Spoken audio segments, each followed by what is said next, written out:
जब भी हम छत्रपति शिवाजी महाराज का नाम सुनते हैं तो जहन में क्या आता है? एक महान योद्धा, एक कुशल तलवारबाज, है ना? लेकिन उनकी कहानी सिर्फ यहीं तक सीमित नहीं है।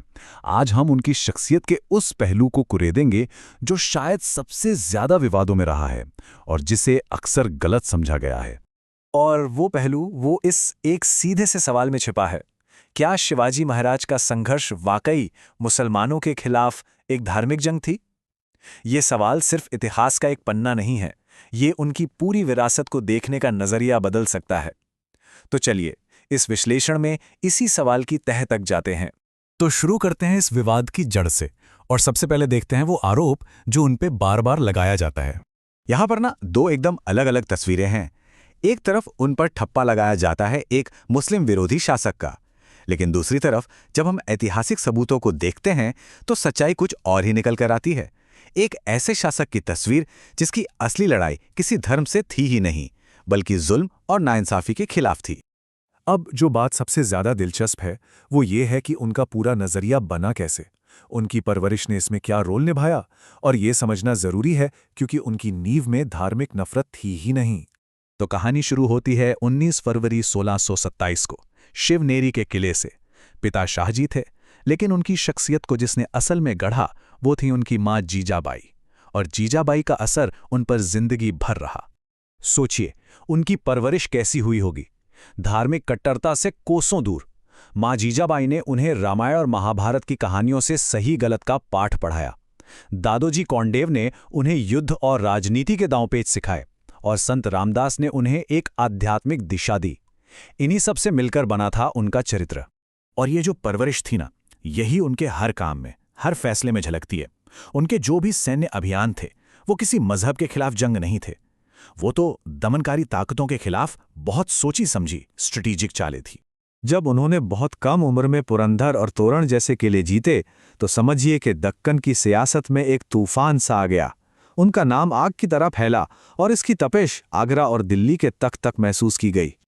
अब शिवाजी की ये बढ़ती ताकत बीजापुर के आदिल शाह को चुभने लगी।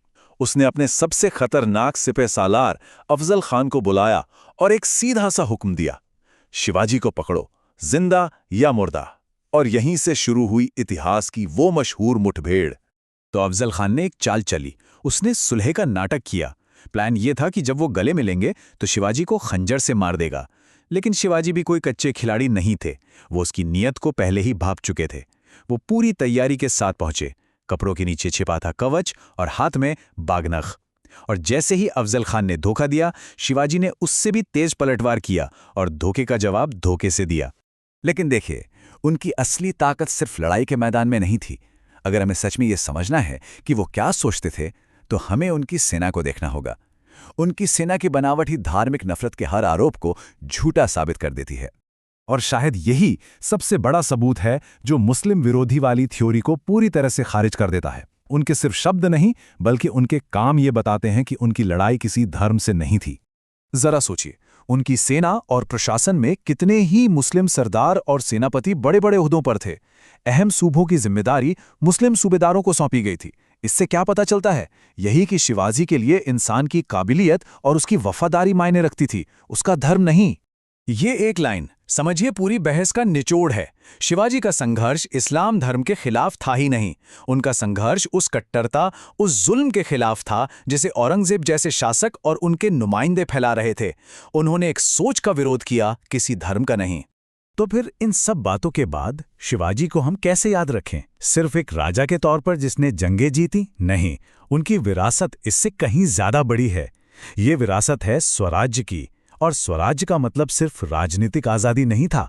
इसका मतलब था अपने लोगों का राज, जहां सबके लिए न्याय हो, सम्मान हो।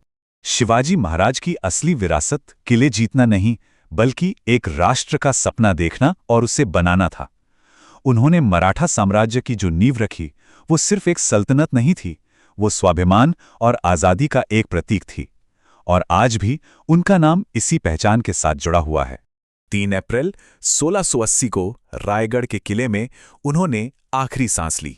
उनका जीवन तो समाप्त हो गया, पर उनकी विरासत की कहानी तो असल में वहीं से शुरू हुई। और यहीं पर आके इतिहास हमसे आज का एक सवाल पूछता है, आज के दौर में जब हम धर्म और पहचान के नाम पर इतनी लड़ाइयां देख रहे हैं, तो 17वीं सदी के एक शासक की ये समावेशी सोच, ये इंक्लूसिव विजन, आज की लीडरशिप को क्या सिखा सकती है? ये सवाल हम सब के लिए है सोचने के लिए।